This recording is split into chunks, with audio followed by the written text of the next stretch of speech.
வீட்டை சுற்றி என்னென்ன மூலிகைலாம் இருக்குன்னு டீட்டெயில்டாக லாங் வீடியோவில் ஷேர் பண்ணியிருக்கேன். லாங் வீடியோ லிங்க் ஏற மார்க்கெட் டேக் பண்ணுறேன், செக் பண்ணி பாருங்கள். இது தூதுவளை, இது அப்பக்கோவை, இது எல்லாமே சளிக்கு ரொம்ப நல்லது.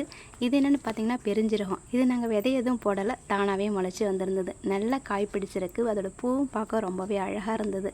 இந்த க்ளோஸ்அப்பில் காட்டுறேன் எப்படி இருக்குன்னு பாருங்கள். இது வந்து வெத்தலை, இப்போ தான் வச்சு உண்டாக்கியிருக்கோம். தளிர் வந்து இப்போ தான் கொடியெல்லாம் மேலே ஏறிக்கிட்டு இருக்காங்க. கீழே பார்த்திங்கன்னா புதினா, இங்கே வந்து கருவேப்பிலை, இதெல்லாமே தானாக முளைச்சது தான். இந்த பன்னீர் ரோஜா செடி வந்து ஒரு கல்யாணத்துக்கு போனப்போ கிஃப்டாக கொடுத்தது. அதை வாங்கிட்டு வந்து வச்சா அது நல்ல பூ வந்திருக்கு. இங்கே வெளியோரமாக பார்த்திங்கன்னா பிரண்டையெல்லாம் வச்சுருந்தோம். இது வந்து திருநீற்று பச்சில் ரொம்ப வாசனையாக இருக்கும். அந்த சப்ஜா சீடெல்லாம் இதுலேருந்து தான் எடுக்கிறாங்க. ரொம்பவே நல்லா இருந்துச்சு. அதை சுற்றி கத்தாழை நல்லா புதர் மாதிரி வளர்ந்துட்டாங்க. இது பார்த்திங்கன்னா நீலி அவுரின்னு சொல்லுவாங்க இல்லைங்களா, தலைக்கு டைக்கு யூஸ் பண்ணுறது. இதுவும் வந்து வளர்த்துருந்தா ரொம்பவே நல்லாயிருக்கு. லாஸ்ட் ஒன் பருப்பு கீரை தான், நிறைய முளைச்சிருக்கு. வீடியோ பிடிச்சிருந்தால் லைக் பண்ணுங்கள். பாய்.